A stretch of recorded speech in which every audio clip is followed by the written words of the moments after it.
Teman-teman, jam 5:03 silahkan masuk kelas yang mengajar jam pertama. Heho Pop Gengs.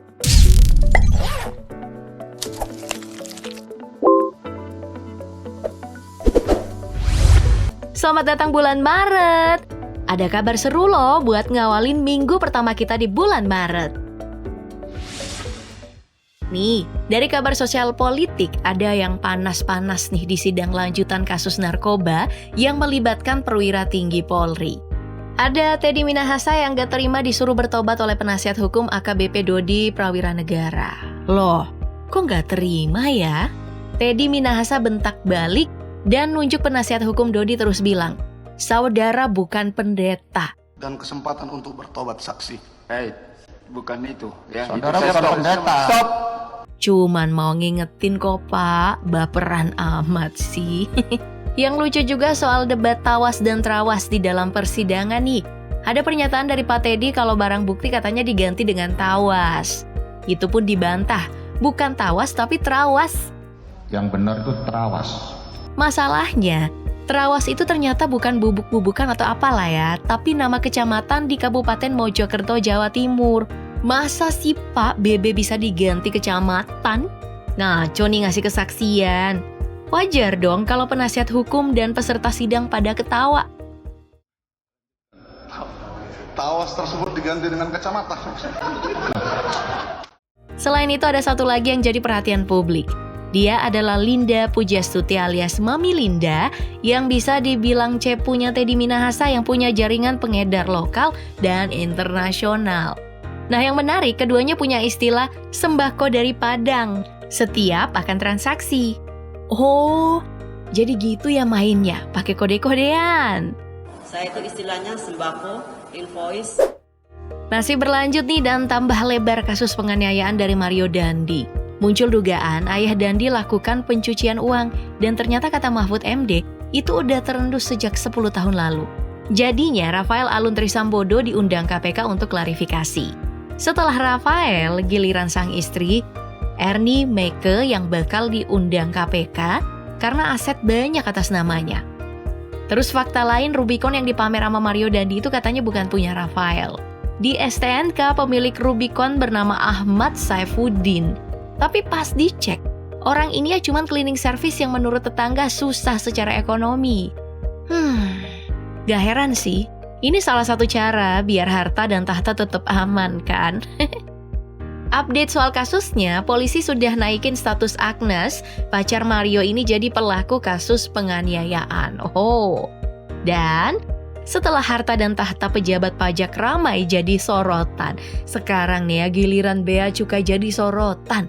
Kepala Bea Cukai Yogyakarta, Eko Darmanto dicopot dari jabatannya karena sering pamer harta di media sosial.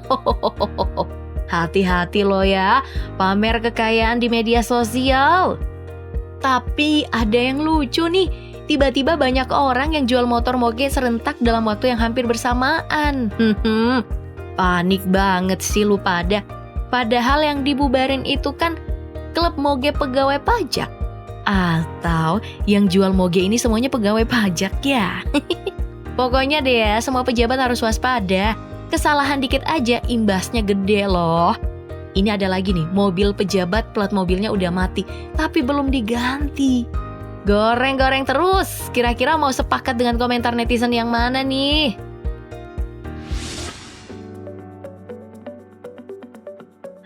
Capek deh ya ngurusin mereka semua yang katanya perangkat negara tapi malah hianati negara. Pamer sana sini, ujung-ujungnya diperiksakan. Pejabat yang harus dicontoh itu kayak Ibu Risma nih. Selalu sederhana, sampai-sampai mau nyuci mobil dinas di kantor, padahal gak termasuk gaji menteri. Tapi yang bikin rame sih bukan karena Ibu Risma cuci mobilnya. Yang bikin rame itu karena katanya mobil plat merah yang dicuci pajaknya udah mati. Wah, udah diklarifikasi kok ini. Kebetulan hari itu juga sudah diperpanjang katanya. Atau karena udah viral baru diperpanjang ya? Gak boleh seuzon sama pemerintah ya. Nih, gak kalah viralnya nih di Kupang. Diperlakukan aturan masuk sekolah itu pukul 5 pagi. Wadidaw. Teman-teman, jam 5:03 silakan masuk kelas yang... Awalnya sih kirain gimmick guru-guru aja, ternyata beneran loh. Katanya sih yang ngotot bet berlakukan jam sekolah pagi-pagi buta itu Victor Laiskodat, Gubernur NTT. Katanya ini penting dan gak mau mundur.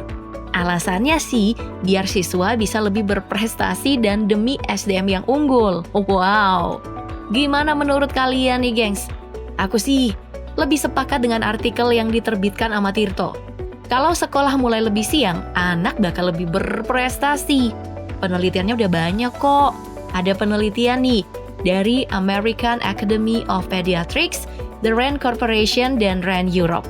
Lembaga ini semua yang bergerak di bidang penelitian.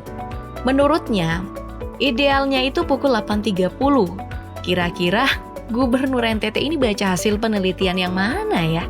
Nih aku juga sepakat nih sama Bang Abdur. Yang namanya kebijakan publik itu dia ada alur, jangan langsung main-main hantam aja begitu. Aduh, Bapak sayang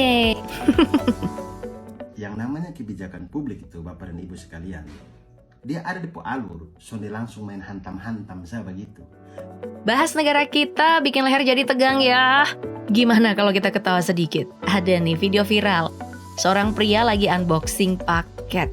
Gunting, kirain bubble wrapnya yang digunting, ternyata isi paketnya. Maaf ketawa, izin ketawa ya. Sabar aja ya kak. Malik Manasir, ya Allah, kepotong. Dan dari kabar dunia olahraga, kita kasih selamat dulu lah ke Lionel Messi yang terpilih sebagai pemain terbaik FIFA 2022 mengungguli Benzema dan Mbappe. Tapi ada yang gak terima tuh dengan capaian Messi dan langsung ngunggah seluruh pencapaiannya selama 2022. Menurut kamu nih, Messi emang layak ya? Tim terbaik versi FIFA Pro juga sudah diumumkan. Jagoan kamu yang mana nih? Kalau aku ditanya, jawabannya tunggu. Aku cari yang paling ganteng dulu lah. Puskas Award, penghargaan untuk pemain dengan gol terindah dalam satu musim juga disorot. Karena kali ini pemenangnya adalah gol akrobatik dari pesepak bola amputasi Marcin Oleski. Fans MU juga akhirnya gak usah bahas sejarah. Karena akhirnya MU akhiri puasa gelar sejak 6 tahun lalu. Tapi ada yang lucu nih saat konferensi pers. Erik ten Hag lupa ngambil trofi pas meninggalkan ruangan. Oh, belum terbiasa pegang trofi ya Pak? Ataukah sudah memikirkan trofi berikutnya ya? Amin. Tapi tolong konsisten dong. Ada juga nih ucapan selamat dan pujian dari sejumlah legenda sepak bola dunia untuk Ketua Umum PSSI Erick Thohir. Ada Roberto Carlos, Congratulations and all the best for football Indonesian. Marco Materazzi, John Terry, Zanetti, dan Sneijder. Congratulations, you became the new president. Tapi baru dapat selamat, udah dapat masalah. Ada ribut-ribut di laga Persija melawan Persib yang ditunda gara-gara dipakai konser Blackpink in the area. Kira-kira kalau kayak gini yang salah siapa nih? Operator liganya atau konser Blackpinknya? Aku nyanyi aja lah. Entah siapa yang salah, ku tak tahu. Nah, kita pindah aja lah dari kabar dunia hiburan. Tangis haru warnai konser tunggal Raisa di GBK. Wah, wajar sih ya nangis. Ya secara dia ini solois wanita pertama yang sukses gelar konser tunggal di Gelora Bung Karno. Ada kabar juga nih dari Indra Bekti yang digugat cerai padahal baru sembuh dari penyakitnya. Kira-kira ada apa ya? Kalau dari pemberitaan media sih, salah satu alasannya karena bohong soal asuransi. Masa cuma gara-gara itu? Yang terbaik aja lah ya.